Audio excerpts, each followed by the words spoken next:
Gentlemen, congratulations. This movie was absolutely powerful, and it got me in my feelings big time. So, John, I want to talk to you about you. I think you're so talented. Your voice is so amazing, and I'm looking at these like performance scenes, and I'm so curious because obviously there's a factor you want to emulate Bart to the best of your ability as a real life person, but when it comes to the performance aspect and singing, are you trying to change your voice to capture him, or are you just kind of like putting your own flavor into those vocals? I'd say a little bit of both. From day one, from the first film, literally the day we met, I was always encouraged. The job is not to mimic Bart.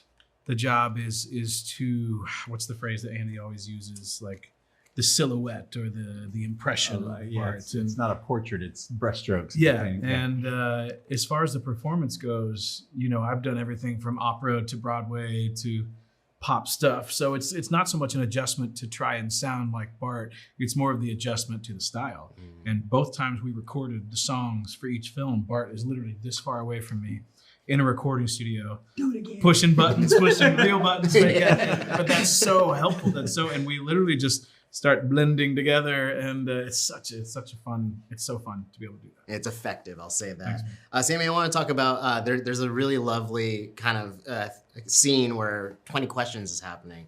And then it made me curious, like, did you have like an exercise like that, like with John or with Bart for that matter, of like getting to know each other before you took on Sam? Yeah, I mean, we didn't have a specific like exercise that we did, but I got to go see MercyMe in Newark with John, and it was kind of the first time we met, and I felt a bond that began to grow. And it's like when you're acting with someone, they need to be generous, and I feel like that was something that I instantly felt from John. Like, he was generous, he was giving, and he was able to be with me in the scene or even just in the moment of going to see MercyMe. Yeah.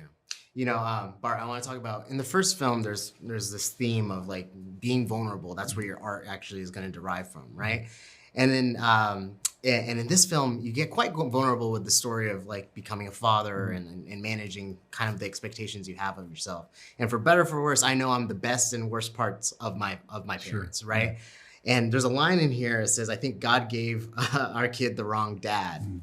I'm just wondering how that story translated in this film to you. Do you think the nuances of what you were going through translated well? And how does it feel to have that story out there and that message out there? Yeah, I think it translated really well. More so, like, you see a lot of comedians that are super funny and there's like a dark side to them or whatever. And I'm a pretty goofy guy for the most part. And it was funny because a lot of close friends of mine that saw the movie were like, "Man, you're kind of a jerk. Like, you're kind of angry in this movie."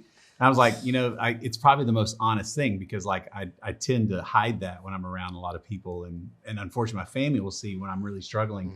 And so it didn't bother me the first time I saw it because I was like, man, this is probably the most accurate. Like, if I had my way, I'd probably be the funnier guy.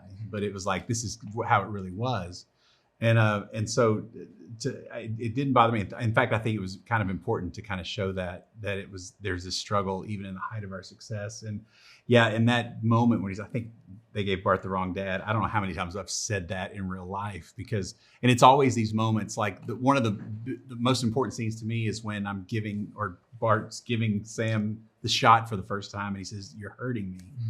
And then I didn't know they were going to go to the flashback of, like, there were interviews where I would say, anytime my kids, I'm so worried that I'm going to end up like my dad, that if they even said that I hurt their feelings, I internalize it so much. And so I didn't know they were doing that. The first time I saw it, I like lost it because it was very accurate of how I feel. Like, even if we order a hamburger and they forget to take the onions off, I carry that weight like it was my fault. And like, because I want to not be the things that my dad was when he was, unhealthy. And so, yeah, that one hit hard with me. And it's something that I, to this day, struggle with internalizing, like it was on my watch. It's my fault. And just because I'm trying so hard to be a different or better parent. Yeah, totally. It totally resonated with me as well. Something that also resonated with me was Tim's story, something I was not familiar with. Yeah. I drew an X on my wrist in his honor.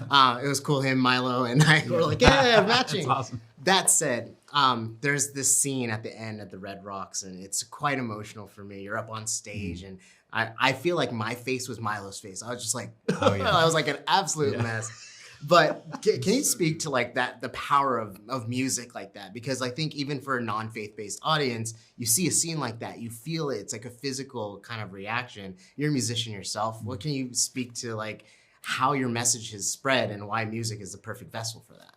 I mean, music's my therapy. Like it allows me to take the time to say things that I don't know what to say normally. And especially in this setting, like I think a lot of dads are very, quiet and don't say much, or that's why my dad was. That's how I am sometimes. And there'll be times it's easier for me to write a song to my daughter than to tell her that I love her sometimes, or assume that she knows that, and this would be more special when that's all she wanted to hear.